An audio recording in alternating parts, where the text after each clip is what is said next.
Hello guys, my name is Saurabh Jaiswal. आज मैं आप लोग के सामने डीटी में डायरेक्ट टैक्स सीए फाइनल नवंबर 2022 के एमसीक्यूज शेयर करूंगा जो एग्जाम्स में आए थे। मैंने उसकी पूरी पीडीएफ बनाई है और वो पीडीएफ मैं टेलीग्राम चैनल पे भी डाल दूंगा। आप उस टेलीग्राम चैनल पे जाके वहां से इजीली डाउनलोड कर सकते हैं। और मैं अभी इस वीडियो में उन सबके आंसर्स भी शेयर करूंगा। आज मैं आप लोग एडिटिंग वीडियो बना रहा हूँ और जल्दी एक दो दिन में मैं एडिटिंग के भी सारे एमसीक्यूज आप लोग सामने ले आऊंगा। First of all, I want to share my review on DT paper. It was tough and very lengthy. Paper tough था, ये मैं मानता हूँ, बट 40 स्कोर किए जा सकते थे इसमें। 50 स्कोर करना बस टफ, हाँ, लेकिन कोई भी बच्चा इसमें 40 स्कोर कर सकता था अगर उसने कायदे से पढ़ा है तो। लेकिन 50 स्कोर करना वॉज वेरी टफ। काफ़ी टीचर ने वीडियो बनाई, सबने बोला एवरेज है, एवरेज है, एवरेज है। तो टीचर्स एवरेज इसलिए भी बोलते हैं क्योंकि मतलब उन्हीं की बुक से बच्चे पढ़ते हैं, तो ताकि कोई और ना लगे कि उनके आपका कंटेंट के बाहर आया है। But paper was tough and lengthy. आप अब मैं आप लोग के सामने एमसीक्यू की पीडीएफ लाता हूँ।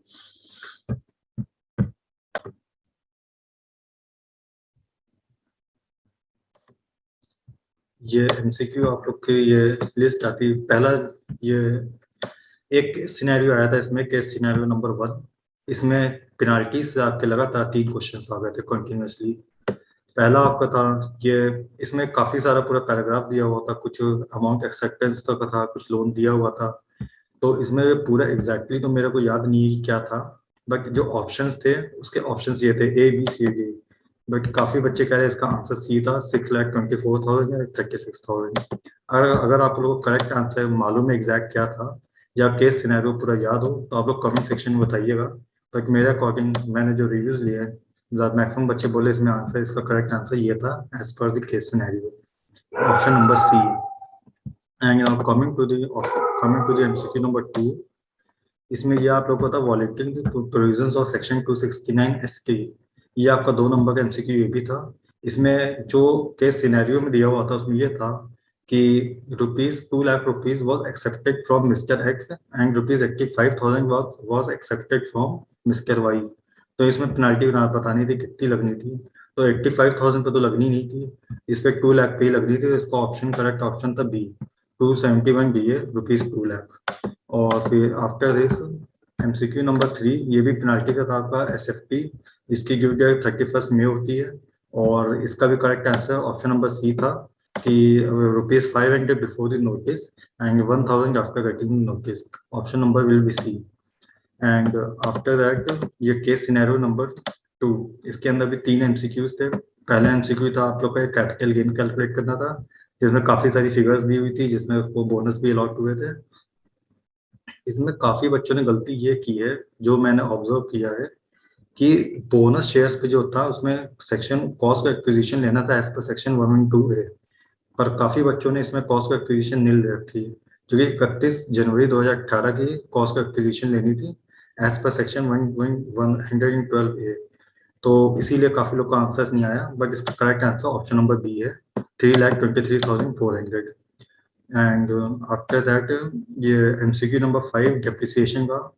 अब इसमें अगर आप लोग को किसी का करेक्ट आंसर आ गया हो तो आप लोग कमेंट सेक्शन में जरूर बताइएगा। बट ये बच्चों का कहना है जो उनको ऑप्शन आए थे वो चारों ही गलत थे। इन चारों में ही ऑप्शन ही थे, एमसीक्यू गलत दिया था आईसीआई ने, तो मेरे अकॉर्डिंग को 2 मार्क्स का बोनस मिलना चाहिए। बट अगर किसी का करेक्ट आंसर आया हो तो प्लीज कमेंट सेक्शन में बताइएगा, और कि अगर किसी का आ गया हो, ताकि बाकी बच्चों को भी हेल्प मिल जाए। बट मेरा अकॉर्डिंग को बोनस नंबर मिलना चाहिए अगर ये गलत है एमसीक्यू तो। एंड उसके बाद आपका आता है ये डेप्रिसिएशन के बाद आया था आपका ट्रांसफर प्राइसिंग का आर्म्स लेंथ प्राइस, जिसमें आप लोगों को आर्म्स लेंथ प्राइस बताना था इसमें कितना है। तो इसमें कुछ फिगर्स दी हुई थी, वो क्वेश्चन में 5 लाख और 25 करोड़ 25 करोड़ का। तो transfer price as you know provision is applicable for transfer pricing if the domestic transaction exceed ₹20 crore. तो इसमें ट्रांसफर प्राइसिंग लगेगा और आर्म्स लेंथ प्राइस का आंसर था 5 करोड़। ये आफ्टर दैट फिर ये आपके इंडिपेंडेंट एमसीक्यू आ जाते हैं। ऊपर सारे केस सिनेरियो के थे, अब आपके इंडिपेंडेंट एमसीक्यू आते हैं। अब ये राजेश मोटर रीजन ऑथोराइज के लिए ये आपका था सेक्शन नंबर 206। अब इसमें भी काफी बच्चे कंफ्यूज थे कि आपका 206C 1F लगेगा या 194Q लगेगा। इसमें भी बच्चे काफी कंफ्यूज थे। तो मेरे अकॉर्डिंग तो इसमें 206 ही 1F लगेगा, बट ये काफी बच्चों ने 194 क्यू भी मार्क किया है, बट मेरा अकॉर्डिंग तो इसका आंसर सी है, क्योंकि इसमें क्वेश्चन में कहीं दिया नहीं है कि वो कार का डीलर डीलर है या जो है, तो मेरा अकॉर्डिंग 1F लगेगा, क्योंकि क्वेश्चन में क्लियरली दिया नहीं था कि इसमें कि जिसको कार सेल की जा रही थी वो भी डीलर या रिटेलर है। तो मेरा अकॉर्डिंग 206 1F लगेगा, बट अगर किसी को इसका क्लैरिफिकेशन पता हो तो आप लोग कमेंट सेक्शन में बताइएगा। इसका करेक्ट आंसर मेरे अकॉर्डिंग इज बी, 206 1F।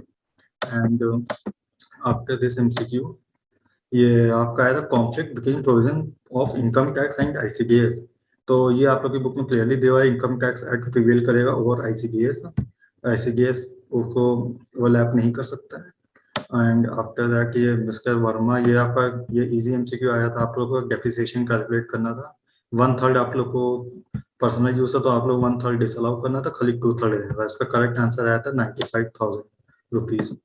तो and after this MCQ number 9 we comes to MCQ number 10, Mr. K having a post office। हाँ, one more thing, ये भी MCQ काफी बच्चों ने मेरे से भी ये बोला है, मैंने जैसे ऑब्जर्व किया है, ये MCQ गलत था, इसका भी इसके को बोनस मार्क्स देना चाहिए 2 मार्क्स। बट अगर किसी का इसका करेक्ट आंसर आया हो या किसी ने कैलकुलेट कर लिया हो या किसी को अगर सही लगा हो, तो आप लोग कमेंट सेक्शन में इसका सॉल्यूशन बताइए क्या है। तो मेरे अकॉर्डिंग तो इसका जो आंसर आ रहा है वो चारों में ही नहीं था।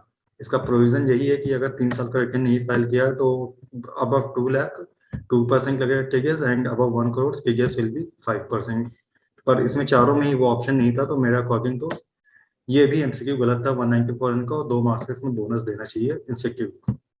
And now coming to the next MCQ, mister Ram and MBA London remitted through, ये एलआरएस का था। इसका आंसर आपका करेक्ट था 250 एक्सीडिंग रुपीज 7 लाख पे लगाना था, और एजुकेशन लोन पे 0.1% 0. वो कम हो जाता है, सब्सिडाइज रेट लग जाता है। And after that MCQ number 12 which of the, ये आप लोग का 1 नंबर का था कि as you know profit split method पे यूनिक इंटेंजिबल्स लग जाता है, तो ये इस चीज से रिलेटेड है, आप लोग की बुक में दिया हुआ है। एंड उसके बाद आया था आपका एमसीक्यू नंबर 13, ये आपका आया था DTAA का। इससे DTAA की कुछ कंडीशंस होती है, इसमें बताना था कि which of the following is not required. तो इसका ऑप्शन नंबर सी था, income is also deemed to accrue arise in India. तो इसका करेक्ट ऑप्शन था सी, ये इनकरेक्ट है, बाकी तीनों इसकी कंडीशंस होती हैं DTAA की। फिर उसके बाद आया था आपका option number 14, question MCQ number 14, RNP limited Indian company has borrowed ₹19 crore in AMP. इसमें आपको इंटरेस्ट कैलकुलेट करना था, इसका करेक्ट आंसर आ रहा था 1.1 करोड़। और इसके बाद आया था आप लोग का एमसीक्यू नंबर 50, इसमें ये बिजनेस आवर्स, इसमें ये था ना कि ये बिजनेस ड्यूरिंग, इसका ये आप लोग का आ रहा था असेसमेंट वाले चैप्टर से। तो इसका भी करेक्ट ऑप्शन सी था, he can enter during the business hour and take the books of accounts. उसको किसी प्रायर अप्रूवल लेने की जरूरत नहीं थी। एंड आफ्टर दैट ये इसके बाद आप लोग का आता है एचयूएफ का। ये आप लोग का थोड़ा मतलब ये इसका जो करेक्ट आंसर है सेक्शन नंबर 159 से था, और ये आप लोग का आंसर दिया हुआ पेज नंबर 22.2 इंस्टीट्यूट के मॉड्यूल का था। ये यहाँ पे आप लोग का पेज नंबर 22.2 पे आपको इसका आंसर मिल जाएगा। इसका करेक्ट आंसर था A, HUF and mister K act as a legal owner representative of personal asset. इसका करेक्ट आंसर ए था। ये आप लोग इसका ऑप्शन भी सारे देख सकते हैं, और इसका करेक्ट पेज नंबर सेक्शन 159 आप लोग रेफर कर सकते हैं कि इसमें एचयूएफ डिसॉल्व नहीं होगी, एचयूएफ चलती रहेगी अगर वो डिक्लाइन, अगर वो ओनर की डेथ भी हो जाती है तो। After this MCQ number 17, metaphor USA operates a branch in India. ये इसका भी एक कैलकुलेशन थी, इसमें एचओ एक्सपेंस वाली थी, तो इसका आंसर करेक्ट ऑप्शन था बी 180.25। ये इसकी कैलकुलेशन थी। इस तरह से मैंने सारे एमसीक्यूज आप लोग के सामने रख दिए हैं, और मैं कोशिश करूंगा कल तक की आप लोग के सामने डीटी के भी इनडायरेक्ट टैक्स के भी एमसीक्यूज शेयर कर दूं। एंड मेरा according to paper was tough and lengthy, but हाँ 40 स्कोर किए जा सकते थे अगर आप लोग के एमसीक्यू ठीक ठाक हुए, और कुछ क्वेश्चन आ गए थे जो टीडीएस का था, ट्रेस का था, वो ठीक ठाक क्वेश्चन आया था। और आगे की भी मैंने लिस्ट तैयार करी है एमसीक्यूज की, मैं पीडीएफ बना के कल तक की वो भी अपलोड कर दूंगा। इसकी पीडीएफ आप लोग की टेलीग्राम चैनल पर डाल दूंगा, आप लोग वहां से डाउनलोड कर सकते हैं। और okay, thank you so much. अगर कुछ करेक्ट ऑप्शन या कुछ आंसर्स आप लोग इनकरेक्ट लगे तो आप लोग कमेंट सेक्शन में बता दीजिएगा। Thank you.